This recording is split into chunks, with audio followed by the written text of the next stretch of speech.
Hello, magandang umaga. So ayun akala ko last content ko na 'to, pero sayang ito, sayang itong istorya na 'to, eh. Sayang baka ano, ah, baka makalampas hindi man lang nagatasan. Anyway, shoutout muna tayo 'no, as usual ilalagay ko na lang yung timestamp, para mag-start na yung kung ayaw niyo na mapanood yung shoutout. Pero ito yung nagpa-shoutout sa akin kagabi, ha. Si Sir Arman Franco. Hello, hello sir. Sir Arman Franco. Shout out daw kay Sir Arman Franco at sa asawa niya daw na si Ma'am Daryl Franco. Hello po. Saan po kayo? Taga saan kayo? Si Sir Josie Diotud. Shout out po Ma'am Josie Diotud. Ma'am Sarah Joyce Malundas. Si Ma'am Jane din, shout out din, nagpapa-shout out sa akin si Ma'am Jane. Yung kaibigan natin na nagre-reading. Si Ma'am Jane Abedoza. Shout out po Ma'am Jane. Tapos si Ma'am Annabel Resus, teacher ito si Ma'am Annabel Resus. Ay, iba na pala apelyido niya kasi may asawa na. Si Ma'am Annabel Resus Gaudiano. Sino pa ba ang nagpapa-shoutout sa akin? Uh-huh.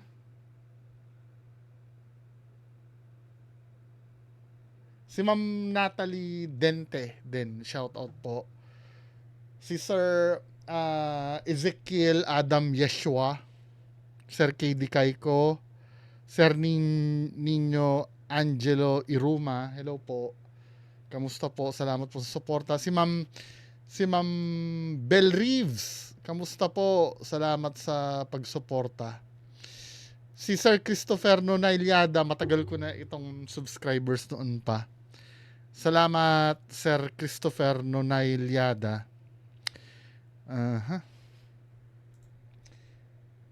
Sino pa ba?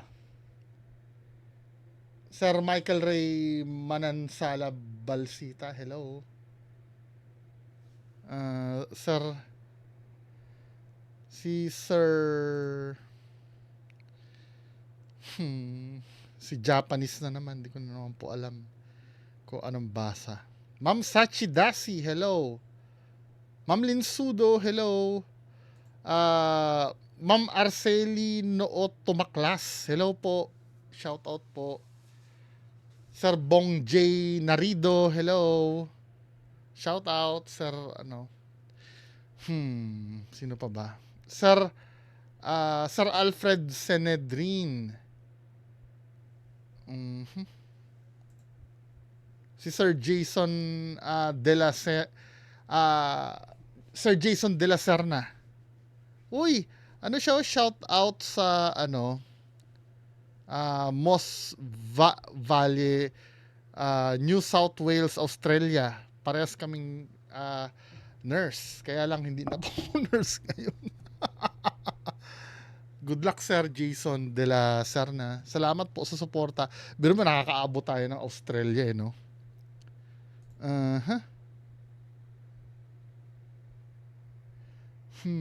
Sir Sir Christopher Sereno, hello po.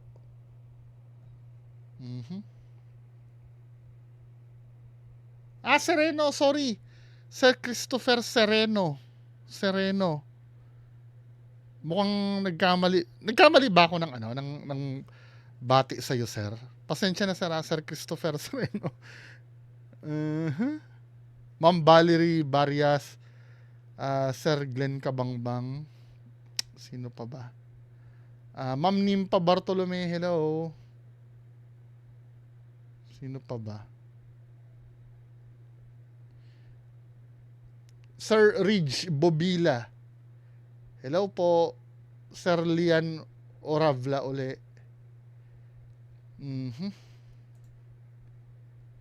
Shout out din Sir Dencio Uno de Abril. Salamat po, Sir Dencio Uno de Abril. Meron siyang parody ni FLM. Sir KJ de Mesa. Ma'am Raflezao Wild Pakursa. Tama po ba ako? Ang hirap basahin ng iba. Pag nagkakamali ako, pasensya na po ha. Sir Christoph Saga Usalya. So, yun lang po muna yung Proceed tayo dito sa pag-uusapan natin. Nakakapalan ako ng muka dito eh. Sobrang kapal ng pagmumuka. Unahin muna natin to. Bago muna yung main event. So dito, merong pinost si Fujinyo, si Sir Casper, kung ano-ano na lang yung kanyang gimmick. Yung ganito. Feeling mo, Sir Casper, sisikat ka dito?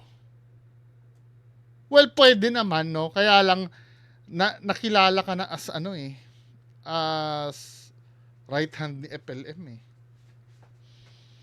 I don't think na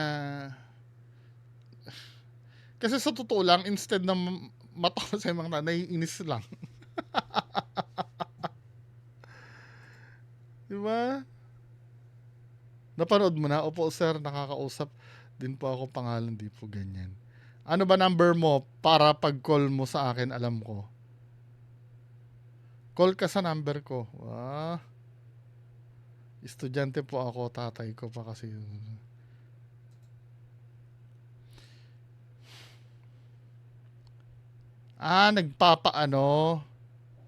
Nagpapaano siya, endorse.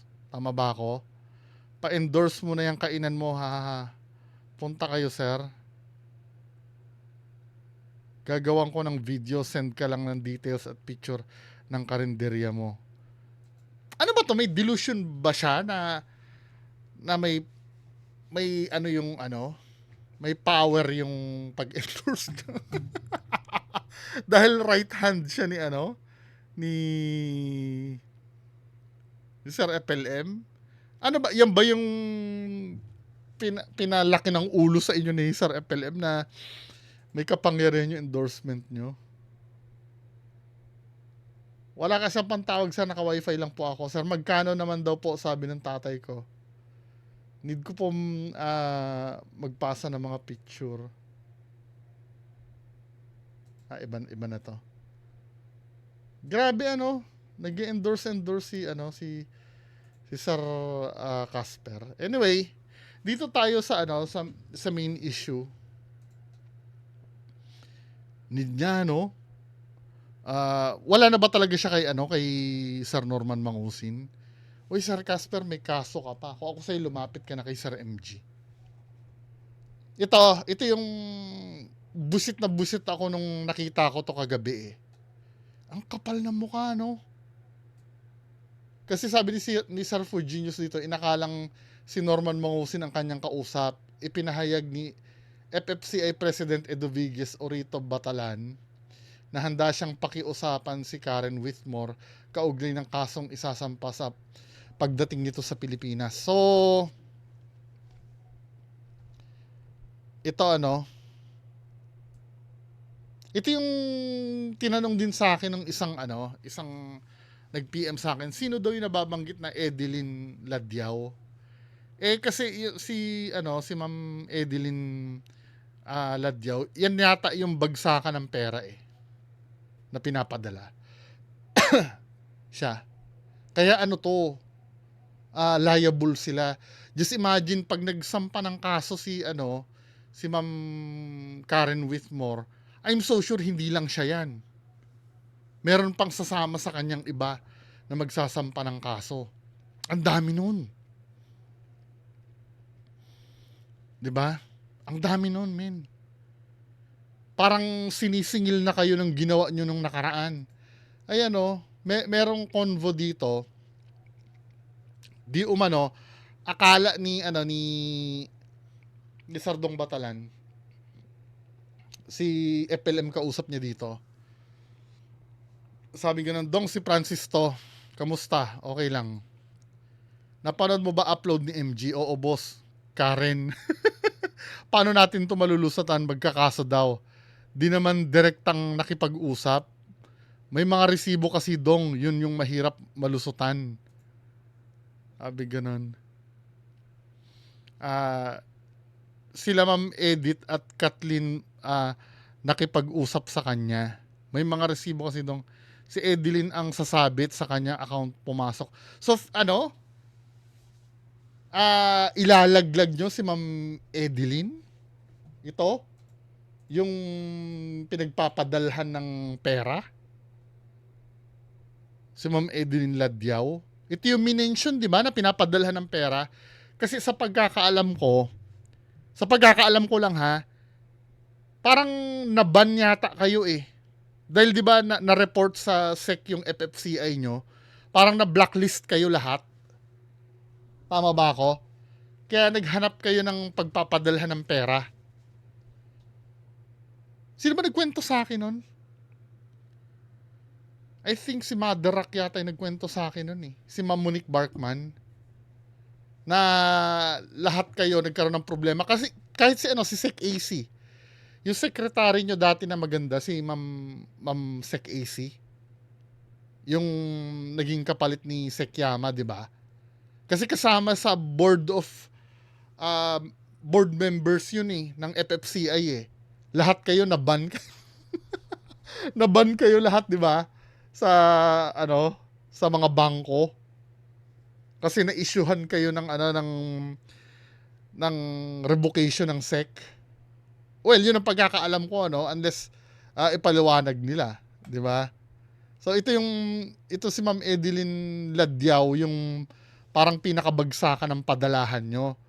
Grabe si Sardong Batala, no? Parang ano pa siya dito na si Edeline lang sasabit. Feeling ko magkatabi kasi yung K tsaka L sa keyboard. Parang sinasabi niya si Edeline lang sasabit, sa kanya account pumasok. So ilalaglag nyo si Ma'am Edeline Ladyaw? Abay, mahiya naman kayo. Tapos ang sabi pa dito paano natin to malulusutan, magkakaso daw. May mga resibo kasi dong, yun na mahirap malusutan. Sabi niya ganun dito, pag umuwi, pakiusapan na lang. Akala mo ganun lang Parang confident sila na mauuto pa nila na pag uwi, pakiusapan na lang daw. Bakit hindi nyo mababayaran yan? Nagbabaka sakali pa ba kayo na na papayag pa sa pakiusap nyo? Anong ipapakiusap nyo dyan? Curious lang ako. Hihingi na naman kayo ng palugit? Ganun ba?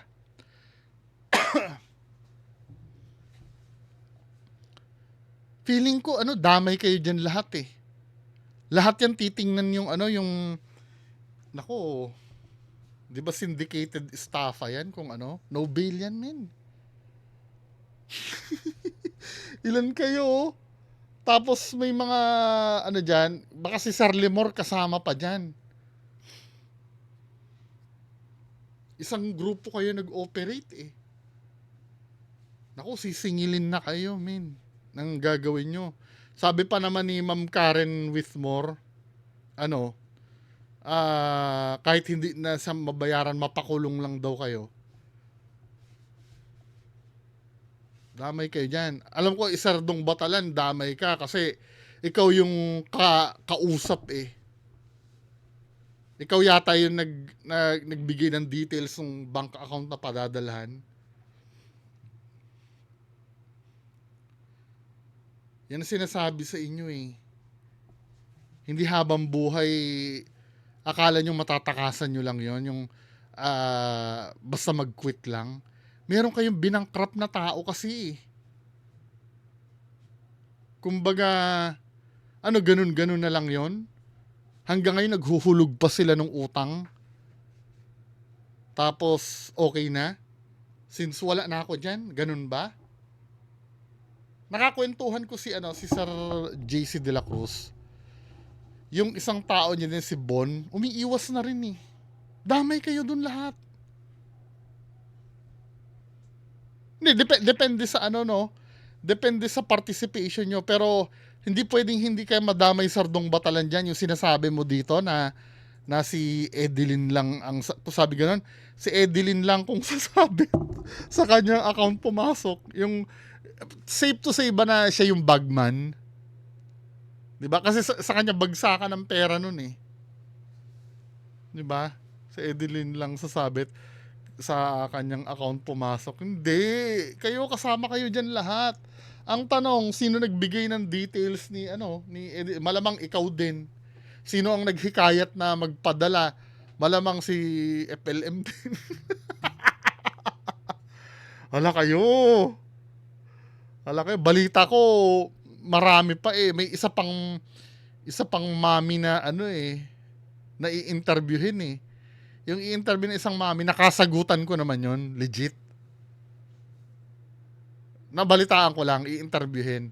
Yun naman, naging homeless dahil sa inyo. Daw. Spoil ko na tuloy. Basta, nakasagutan ko yan, yung mami na susunod na i-interviewin. Pero yung sinasabi na yung malaking tao daw, hindi ko nga inaano ko nga si Fujinius, damot-damot ni Fujinius, hindi ma-share sa akin kung sino yun eh.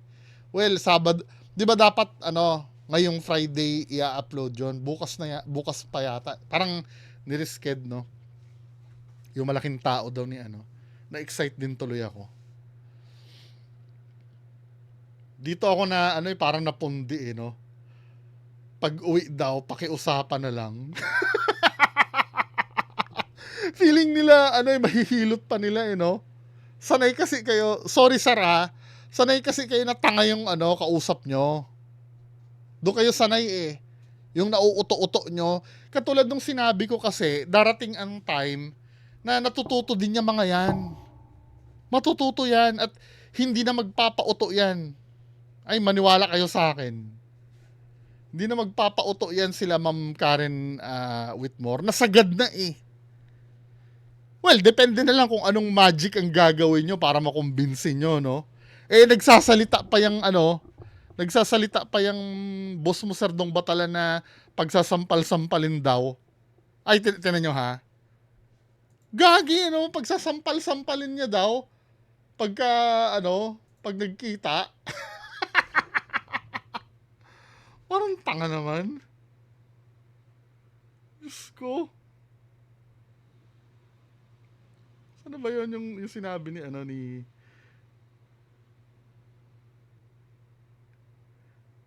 pagsasampal-sampalin niya daw. Million daw, Karen Whitmore, hindi ko kilala yan. Gusto mo, sampalin ko sa harapan mo yan eh. Tawi. Pinipilit niya na lang no. Alam niya, feeling ko ramdam niya na something big is about to happen. Something big is about to happen. Nako, yung paganyan-ganyan mo, sir. 250,000 daw, Karen Whitmore, hindi ko kilala yan. Gusto mo, sampalin ko sa harapan mo yan eh. Alam niyo sinasabing 250,000, ito yun eh. Yung kumakain sila, ito yan eh. Itong matandang nagkakalat na to, ng puro ka-fake news at. Ayoko na patulan, sagot ko na yan. But, pag natapos yung lakad ko, gusto ko sanang pasalamatan. Pag natapos sa lakad, di na alam kung paano gagawa ng gagawa ng sentence. Pag natapos sa lakad ko. Ko na yan. But, pag natapos yung lakad ko, gusto ko sanang pasalamatan si Mami Edith, si Kuraming, Mami Edith. Naku, mukhang magsasalita din yata daw yung si Ma'am Edith Gargar at Daddy Apple G eh. Yun yung tinatawag na mami at daddy mo, di ba? Naku, sir. Mukhang malaki-laki. Yun, ayon kay Ma'am Cecil ba? Ang name Cecil Arceli.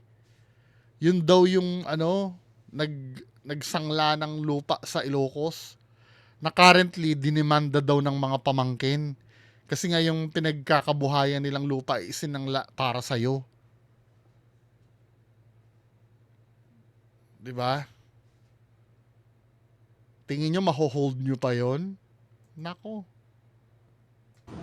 Mami Edit, si Kuraming, Mami Edit, at si Ma'am Lorna Rutherford, at saka si Karen Whitmore. 'Di ba? Kilala mo eh. Dong, tawagan mo sila. Padalan mo sila ng ano? Tigko 250,000 yung apat. Kasi Mami Melita, si Mami Edit, si Mami Lorna. O tapos si Karen at saka si Mami Melita. 'Di ba? Tamong yung tinga mo kinakain mo pa oh. Tigko 250,000. Yun ay tulong ko sa kanila. Wala pa naman tayong ganong ano. Tulong bayad mo yon, may utang ka daw dun eh. Ano ba? Sir. Naku, yari ka. Tapos ngayon, hindi mo kilala, tapos sasabihin mo dito, ang gagawin mo? 250,000 daw, Karen Whitmore. Hindi ko kilala yan. Gusto mo, sampalin ko sa harapan mo yan eh. Matanda yun, ano? Matanda yun sa FLM. Naku. Pinakukomplika. Ang daming evidence min eh. Pati ito oh, yung tarpaulin nyo. Andiyan si Ma'am Karen Whitmore oh. Posibleng hindi mo to kilala. Sponsor. So ito, sabi naman ni Ma'am Karen Whitmore, ito naman kasi ay hindi naman daw nila sinisingil ito kasi ito talagang tulong daw nila. Yan. Ang sinisingil nila yung mga niloan nila para sa'yo.